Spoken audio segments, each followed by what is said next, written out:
The Intergalactic Academy of Xenobiology, perched on the precipice of a dying star.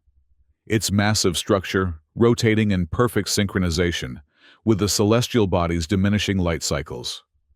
The station's architecture, a marvel of cooperative engineering from 12 different species, had been specifically designed to house the most diverse collection of students in the known universe. Today, the grand lecture hall buzzed with an electric tension. Students of every conceivable form, gelatinous, crystalline, gaseous, and everything in between, shifted nervously in seats custom designed for their unique physiologies. At the front of the hall stood Professor Zixthera, a renowned Vorak scholar whose 6 limbs moved with practiced precision as she manipulated the holographic controls. Today, we examine the most efficient killing machine evolution has ever produced, she announced, her voice translator rendering her clicking mandibles into standard. The Shadow Moor of Real Prime. Marcus Jackson, the sole human exchange student, sat in the back row, taking meticulous notes. Unlike most of his peers who had grown up in space or on advanced worlds, Marcus had spent his formative years on Earth, working with dangerous predators in wildlife conservation. His presence at the Academy was something of an anomaly. Humans were still relatively new to the galactic community, and their biological sciences were considered primitive by most standards.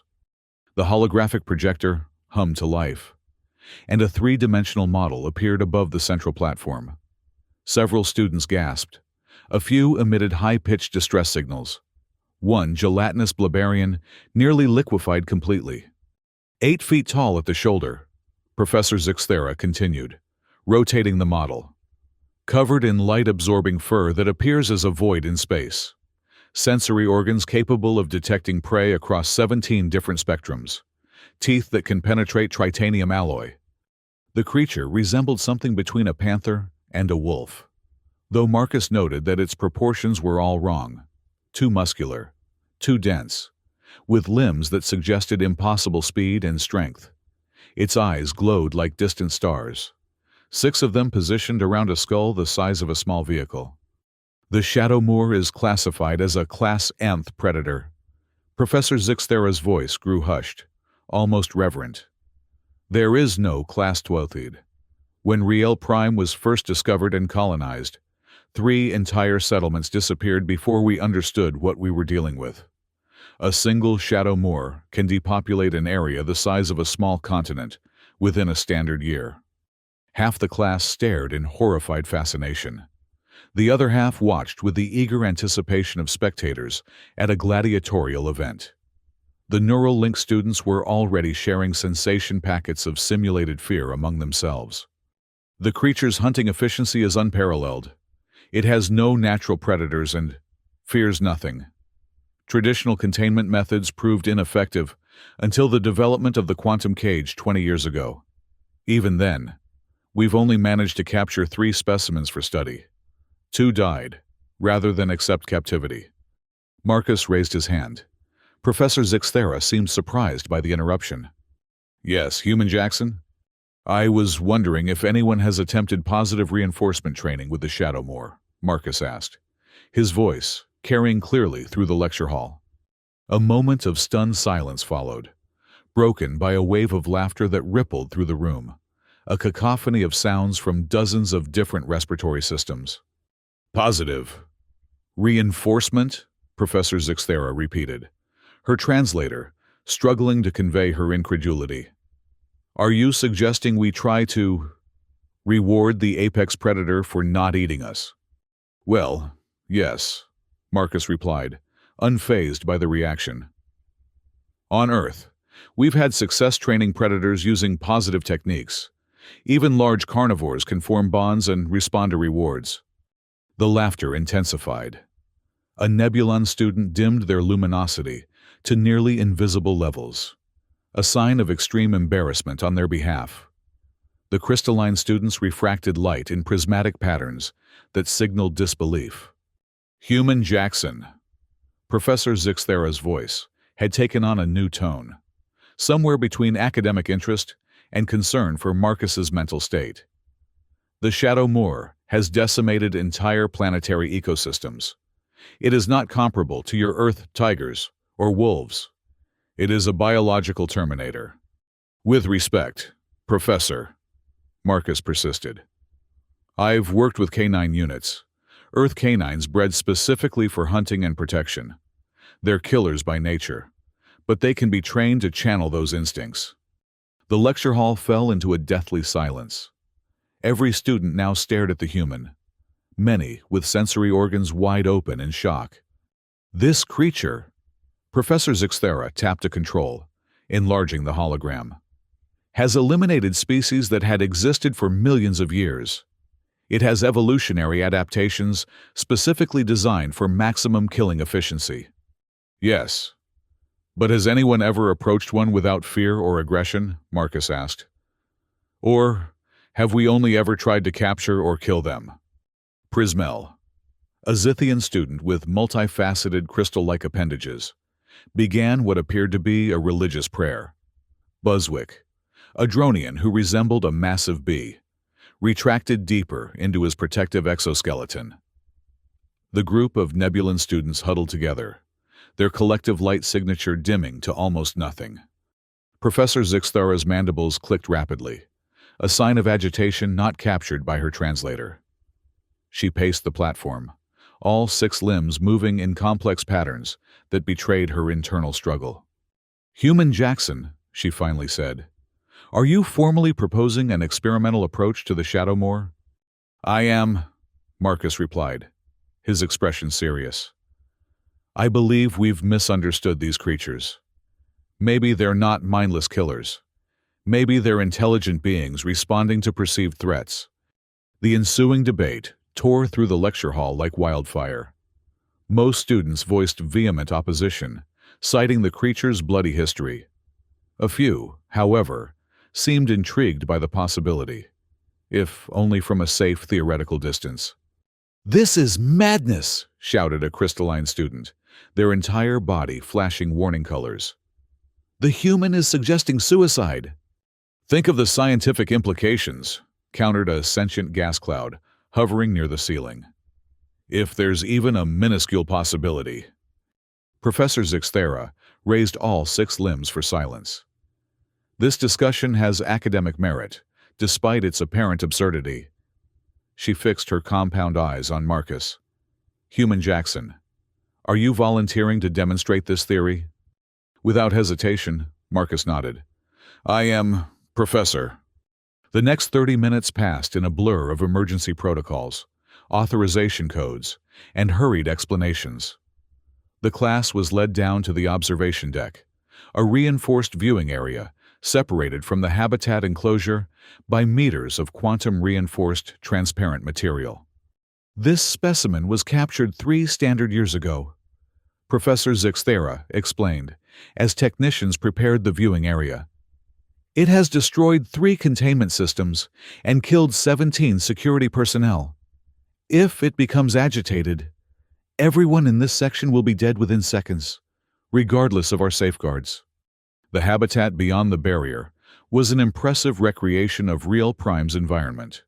Jagged rock formations, strange phosphorescent vegetation, and an eerie purple-tinged atmosphere.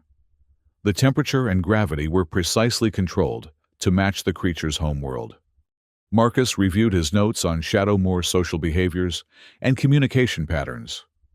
The sparse information available suggested they were solitary hunters that occasionally formed small family groups. No meaningful contact had ever been established, as all previous encounters had ended in bloodshed. The other students were struggling with various forms of neural distress. Prismal continued their prayer rituals with increasing fervor. Buzzwick had completely withdrawn into his exoskeleton. The nebulons had dimmed to their lowest visible spectrum. Last chance to reconsider. Human Jackson, Professor Zixthera said quietly, her translator unable to hide the genuine concern in her voice. I've studied the footage of previous encounters, Marcus replied. I think I understand where we went wrong. They respond to fear and aggression with overwhelming force. But what if we approach with respect? That's a lovely hypothesis to test with your one and only life, the professor replied dryly. The access tunnel hissed open. Marcus stepped through, and the barrier sealed behind him with an ominous thud. The habitat's artificial atmosphere felt heavy, the gravity slightly stronger than standard. He moved carefully through the rocky terrain, following the path that sensors indicated the Shadow Moor had recently traversed. He found the creature resting on a flat stone outcropping. In person, it was far more terrifying than any hologram could convey. Its black fur seemed to absorb the very light around it, creating a shadow deeper than space itself. Its massive frame, easily 3 meters of coiled muscle and sinew, was deceptively still. 6 glowing eyes tracked Marcus's approach with predatory focus. Every instinct screamed at Marcus to run, to trigger the emergency extraction protocol. Instead, he calmly sat down cross-legged about 10 meters from the creature, maintaining eye contact, but keeping his posture relaxed and non-threatening. "Beautiful morning, isn't it? Even if it is artificial," he said conversationally, as if addressing a colleague rather than the galaxy's most feared predator. The Shadow Moor's muscles tensed. Its ears, or what passed for ears, swiveled forward. The students behind the barrier collectively held their breath, or equivalent respiratory pause. Everyone expected the creature to lunge. Instead, it tilted its head slightly, examining Marcus with what appeared to be curiosity rather than hunger. Marcus slowly produced a small device from his pocket and activated it. A low, rumbling sound emerged, a carefully synthesized approximation of Shadow Moor vocalizations based on the limited recordings available. The creature's response was immediate. It made a deep, guttural sound, not the killing roar documented in attack footage, but something more inquisitive. Marcus reached into another pocket and removed a small package. "I brought a little emergency ration. It's Earth-style jerky. Probably tastes nothing like what you're used to, but I thought we could share." He unwrapped the package and placed a piece of the preserved meat on the ground between them. Then took a bite of another piece himself to demonstrate it was safe. The Shadow Moor watched this ritual with evident interest. After several tense moments, it moved forward, not in the lightning-fast attack everyone expected, but in a deliberate, measured approach. It sniffed at the offering, then delicately took the meat, retreating a few steps to examine this strange gift. "That's it," Marcus said softly. "Just a little cultural exchange between species."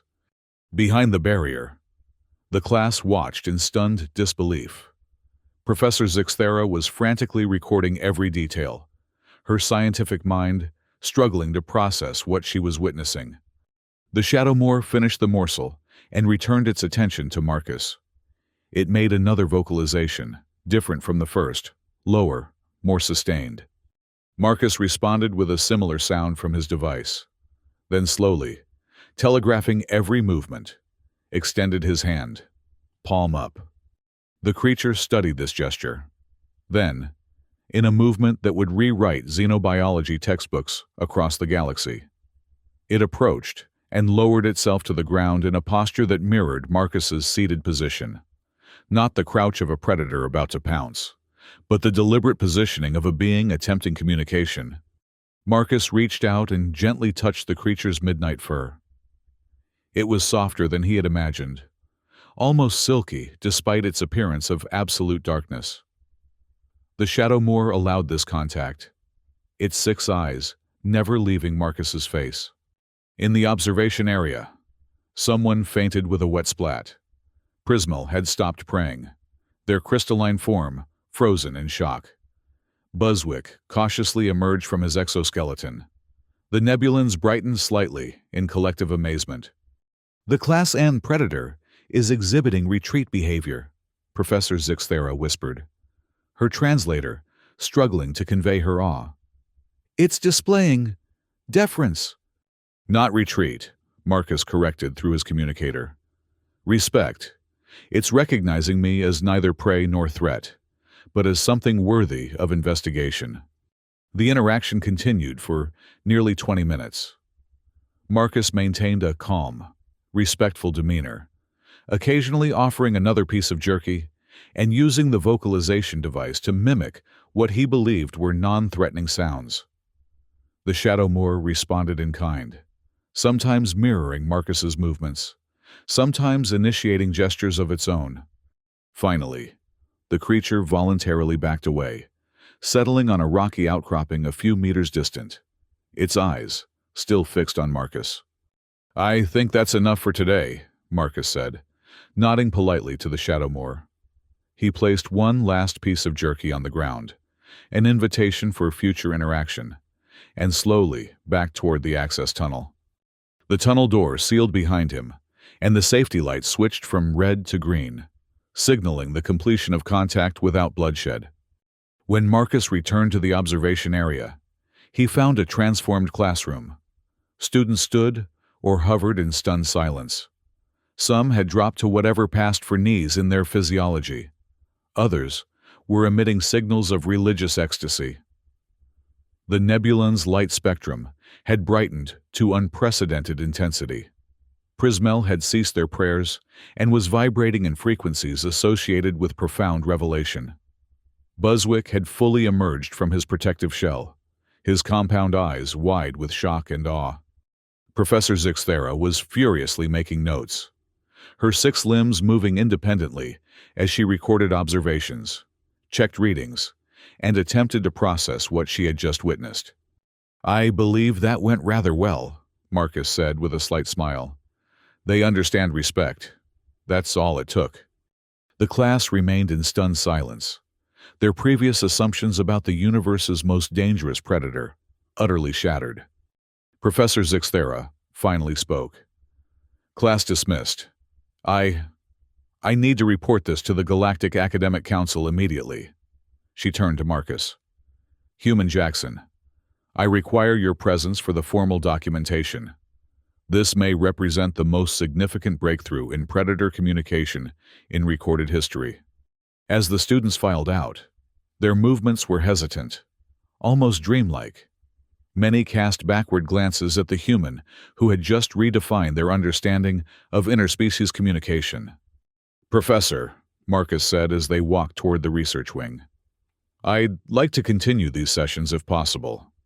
I believe with regular interaction, we might establish meaningful communication patterns." Professor Zixthera's mandibles clicked rapidly, a Vorak expression of excitement. "I am already planning a galactic symposium on positive communication with extremely dangerous species. Your methodology could revolutionize our approach to countless other predator species previously deemed uncontactable." The students in the corridor parted before them, whispers following in their wake. The news was already spreading throughout the station. "If the Shadow Moor can be approached this way," a crystalline student was saying, "what other species have we misunderstood?" Marcus gazed out a viewport at the dying star beyond, contemplating the vast galaxy and its countless inhabitants. How many monsters are waiting to be understood, he wondered aloud. The universe, it seemed, was more complex and perhaps more compassionate than anyone had imagined.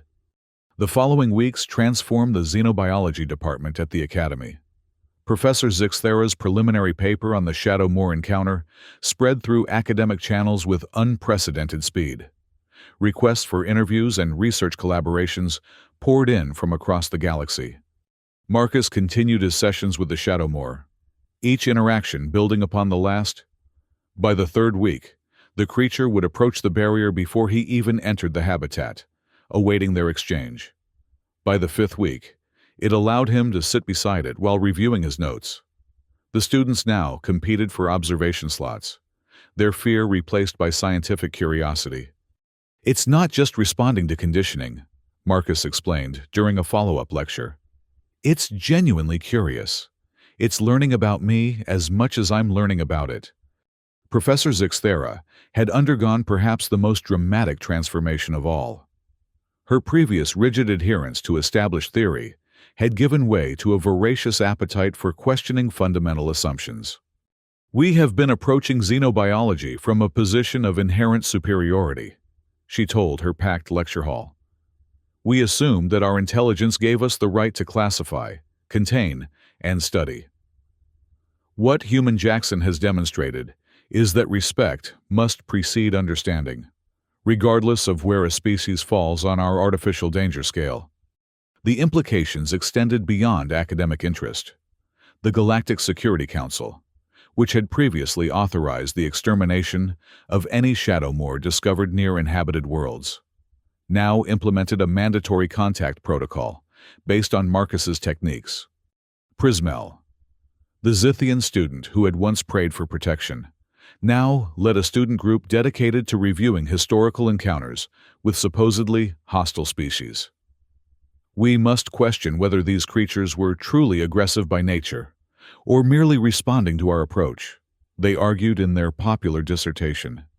Buswick had overcome his instinctive fear to such an extent that he volunteered as Marcus's assistant during the later sessions. The chemical signatures emitted by the Shadowmoor change significantly when Human Jackson enters, he reported. What we previously identified as hunting pheromones may actually be a complex form of communication. The Nebulan Collective proposed a controversial theory that the Shadowmoor's light-absorbing fur might serve a communicative rather than predatory function, allowing it to share information through the absence of light rather than its presence. Even the station's administration took notice. The director of research, an ancient Quarian whose crystalline memory structure dated back 3 millennia, personally attended one of Marcus's sessions. In 1,500 years of xenobiological study, they announced afterward, I have never witnessed such a fundamental paradigm shift. We must reconsider our entire approach to classification and contact. Marcus found himself unexpectedly thrust into the role of celebrity academic. His methodology was being incorporated into the curriculum of every major xenobiology program in the galaxy. His simple approach, respect before study, communication before classification, had upended centuries of established practice. I don't claim to have all the answers, he insisted during a pan-galactic conference call. I simply applied what we learned on Earth with our own predators. Every intelligent species, no matter how dangerous, responds to respect. Professor Zixthera, now his staunchest ally, elaborated on his behalf. What Human Jackson has demonstrated is that our fear creates the very danger we seek to avoid. By approaching the Shadowmoor with respect rather than terror, he changed the fundamental dynamic of the interaction. As the academic year progressed, Marcus's sessions with the Shadowmoor yielded increasingly complex results. The creature began initiating unique vocalizations that appeared to be specific to their interactions. It presented Marcus with objects from its habitat, interesting stones, pieces of the phosphorescent vegetation, once even the remains of its standard-issue meal. Apparently, as a reciprocal offering for the jerky Marcus continued to bring. It's creating a shared language, Marcus explained to his now rapt audience of students. Not just responding to stimuli, but actively attempting to communicate. The linguistics department established a permanent observation post, their specialists working tirelessly to decode what they now believed was a sophisticated form of multisensory communication. The Shadowmoor, it seemed, conveyed information through a combination of vocalizations, body positioning, scent markers, and even the way its fur absorbed light at different intensities. We've been looking at their communication all wrong, a senior linguistics professor admitted. We assumed primitiveness because we couldn't detect the complexity with our limited perceptual framework. By mid-semester, the Shadowmoor had been officially reclassified from Class Nth Predator to Class Nth Intelligent Species, a distinction that carried significant ethical and legal implications throughout galactic space. The transformation extended beyond the academic sphere. Artists began incorporating Shadowmoor imagery into their works, not as symbols of terror, but as emblems of misunderstood intelligence. Philosophers debated the ethical implications of past extermination campaigns against supposedly dangerous species. Religious leaders from a dozen different traditions found parables in the story of the human and the predator. For Marcus, however, the most meaningful development came during his 17th session with the Shadow Moor. As he sat in their now familiar routine, sharing space and occasional vocalizations, the creature did something unprecedented. It produced from somewhere within its midnight fur a small object, a polished stone with strange markings, and deliberately placed it in Marcus's hand. When analyzed later, the stone was revealed to be a fossil fragment, millions of years old, containing the preserved remains of what appeared to be a juvenile shadow moor. The creature had not given Marcus a random object, but a piece of its own evolutionary history. It wasn't just communicating, Marcus told a breathless Professor Zixthera. It was teaching. The implications were staggering. The Shadow Moor wasn't merely tolerating their interactions. It was actively engaging in cultural exchange, sharing knowledge it deemed important. As news of this development spread, the director of the Academy made an unprecedented announcement. They would petition the Galactic Council to appoint a Shadow Moor representative to the Sentient Species Assembly, the first predator species ever to be considered for such status. What began as a seemingly reckless experiment, the director stated, has revealed our own biases more clearly than any theoretical debate could have. We labeled them monsters because we feared them. Human Jackson simply asked, what if we tried understanding instead? The original class that had witnessed that first historic session gathered for a special commemoration. Prismel, Buzzwick, the Nebulan Collective, and dozens of others who had trembled in terror now discussed with excitement the rapidly evolving field of predator communication. I believed I would witness your death that day, Buzzwick admitted to Marcus, his translator conveying genuine emotion. Instead, I witnessed the birth of a new understanding. Professor Zixthera, now heading the newly established Department of Respect-Based Xenocommunication, presented Marcus with a formal commendation. Human Jackson reminded us of the most fundamental principle in science. She told the assembled students and faculty, our theories are only as good as our willingness to test them, and our tests are only as valid as our approach. Fear blinds. Respect illuminates. As the ceremony concluded, Marcus was asked what he planned to do next. He gazed out at the stars, visible through the station's massive viewport, considering the countless worlds and species yet to be encountered. There are so many beings we've labeled as monsters, he said quietly. I'd like to meet more of them. The Shadow Moor, monitored on the habitat sensors, chose that exact moment to emit a long, complex vocalization that the linguistics team was still working to decode. But everyone present understood its emotional content, if not its specific meaning. It wasn't a roar of aggression or a growl of warning. It was, in its alien way, a song of connection, a predator acknowledging that in the vastness of the cosmos, understanding was the greatest hunt of all. And the human, once merely a curiosity among the Academy's diverse student body, had become the unlikeliest of teachers, showing an entire galaxy that sometimes the most dangerous thing in the universe is not a predator's claws, but our own unwillingness to reach past our fear and offer respect instead. The implications of Marcus's work continued to ripple outward, like waves from a stone cast into a cosmic pond. 6 months after the initial contact, the Academy hosted the first intergalactic symposium on respect-based communication, drawing researchers, diplomats, and security officials from across known space. The symposium's keynote address, delivered jointly by Marcus and Professor Zixthera, was transmitted to over 14,000 educational institutions.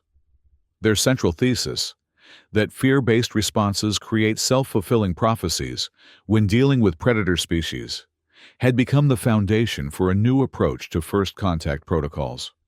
We must acknowledge our own role in creating the very dangers we fear. Marcus explained to the assembled delegates.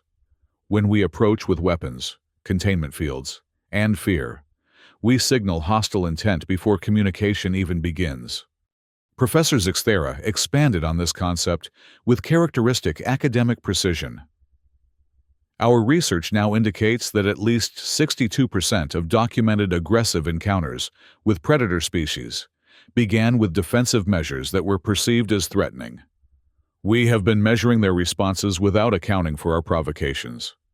The academic establishment, initially skeptical, had been swayed by the undeniable results of Marcus's continuing work with the Shadowmoor. The creature now actively participated in structured communication exercises, demonstrating problem-solving abilities and social awareness that defied all previous classification. We were not merely wrong about their capacity for non-aggressive interaction, admitted the head of the Galactic Classification Authority. We were wrong about their fundamental nature. The Shadowmoor is not a mindless killing machine, but a highly intelligent species with its own complex culture. This revelation prompted a galaxy-wide review of classification systems. Species previously deemed too dangerous for anything but containment or elimination were reassessed through the lens of respect-based communication. In several cases, limited contact initiatives yielded promising results. Unreal Prime, the Shadowmoor's homeworld. A research outpost had been established using Marcus's methodology. For the first time, scientists were observing the creatures in their natural habitat without immediately becoming prey. The emerging data suggested a sophisticated social structure, complete with territory markers, communal spaces, and even what appeared to be ceremonial sites. "They're not solitary hunters," reported the field team leader. "They're tribal, with complex family bonds and defined social roles. We completely misinterpreted their behavior because we never survived long enough to observe beyond the initial attack." The Academy's Shadowmoor, now known informally as Teacher among the students, had been given expanded habitat space and enrichment opportunities. It regularly received visitors from other academic institutions, all observing strict respect protocols developed by Marcus. The linguistics department had made significant breakthroughs in decoding the creature's multisensory communication system. They discovered that the Shadowmoor communicated through at least 7 distinct channels simultaneously: vocalizations, body positioning, scent markers, light absorption patterns, ground vibrations, electromagnetic field modulations, and subtle temperature variations. "It's like they're speaking 7 languages at once," the lead linguist explained. "No wonder we missed it. We were listening for words when they were composing symphonies." Marcus had begun experimental communication sessions using a specially designed interface that allowed him to respond across multiple sensory channels. The results were promising, if sometimes unintentionally comical. "I accidentally told it I wanted to share territory yesterday," he admitted during a department meeting. "At least, that's what I thought I said.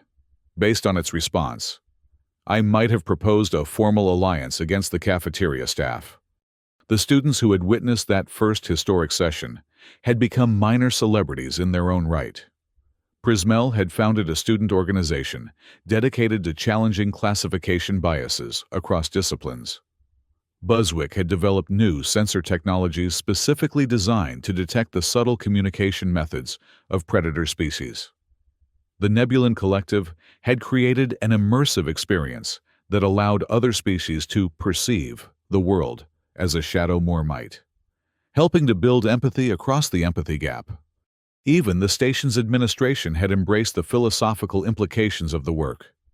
The director had implemented a mandatory perspective rotation for all faculty members, requiring them to periodically experience academic challenges from the viewpoint of different species. "We cannot teach what we do not understand," the director proclaimed. "And we cannot understand if we remain locked in our own perceptual framework." For Marcus, the most profound change came not in the accolades or the academic recognition, but in the quiet moments he now shared with the Shadowmoor. They had developed a routine. Marcus would bring his research notes into the habitat, and the creature would settle beside him, occasionally indicating interest in particular images or diagrams. "I think it's trying to understand how I understand it," Marcus told Professor Zixthera. "There's a metacognition happening that defies everything we thought we knew about predator psychology." The professor, who had once viewed the Shadow Moor with terror, now entered the habitat herself on occasion, always following Marcus's protocols of respect and non-threatening posture. The creature had accepted her presence with what could only be described as gracious tolerance. "It remembers that I was afraid," she noted after one such session, "and it's giving me the opportunity to demonstrate that I've learned. That's not predator behavior. That's teaching." As the academic year drew to a close, the Academy prepared for its annual graduation ceremony. For the first time in its history, the event would include a formal acknowledgement of a non-enrolled contributor to academic advancement, the Shadow Moor itself. The logistics were challenging. After much debate, it was decided that the ceremony would be broadcast into the creature's habitat, with Marcus serving as its proxy to receive the honorary recognition. On the day of the ceremony, the Grand Lecture Hall, the same one where this journey had begun, was filled beyond capacity.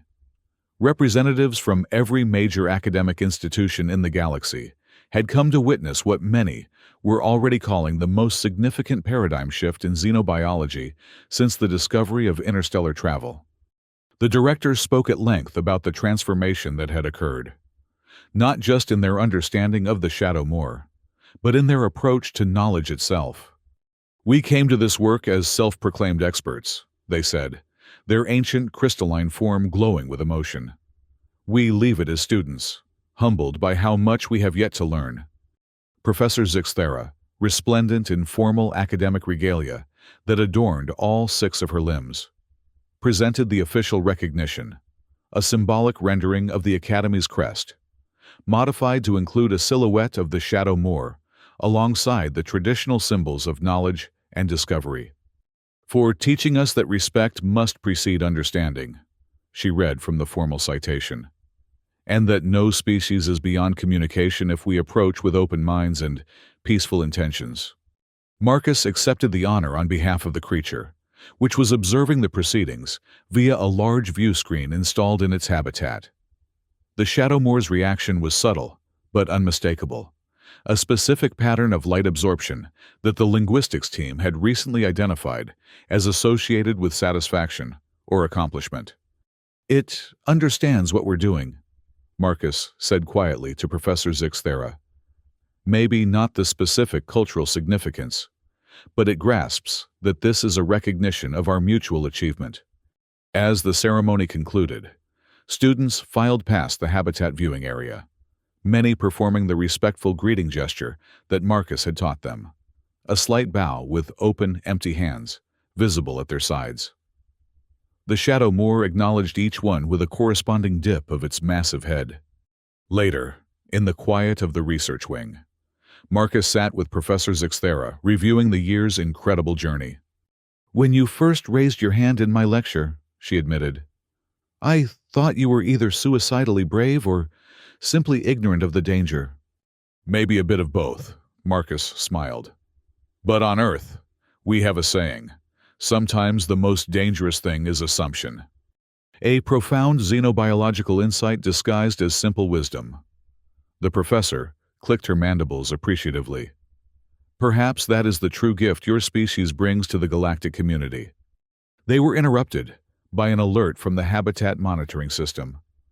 The Shadow Moor was displaying unusual behavior, moving purposefully around its enclosure and manipulating objects. When they arrived at the observation area, they found the creature had arranged a collection of items in a deliberate pattern: stones, vegetation, and the various enrichment tools they had provided. The pattern was unmistakably a crude representation of the solar system outside their station, with the dying star at its center. "It's not just learning our language," Marcus breathed. "It's creating its own to teach us." Professor Zixthera's translator couldn't capture the complex emotion in her response, but the meaning was clear in her posture and the gentle touch of one limb on Marcus's shoulder. "Perhaps," she said finally, "we have been the apex predators all along, hunting with our assumptions, killing with our fear. And perhaps what your interaction has taught us is that true intelligence lies not in domination, but in connection." As they watched, the Shadow Moor added one final element to its cosmic model, a small piece of the Earth-style jerky Marcus had shared in their first meeting, placed precisely at the location of the station in its orbit. A marker of connection, a symbol of shared understanding, a bridge across the gulf between predator and prey, built not of technology or force, but of something far more powerful: mutual respect. Marcus Jackson, once just an unusual exchange student from a relatively primitive world, had changed the course of galactic science not through advanced technology or revolutionary theory, but through the simple, profound act of sitting down without fear before the universe's most feared predator, and saying, in effect, "I see you, I respect you, let's talk." And the monster, contrary to everything science had predicted, had answered not with death, but with curiosity, not with aggression, but with engagement, not as a mindless killer, but as a fellow traveler in the vast cosmic dance of intelligent life. In that moment of connection, both human and Shadow Moor had discovered perhaps the greatest truth of all, that in a universe of wonders, the most remarkable miracle is understanding across the boundaries that divide us.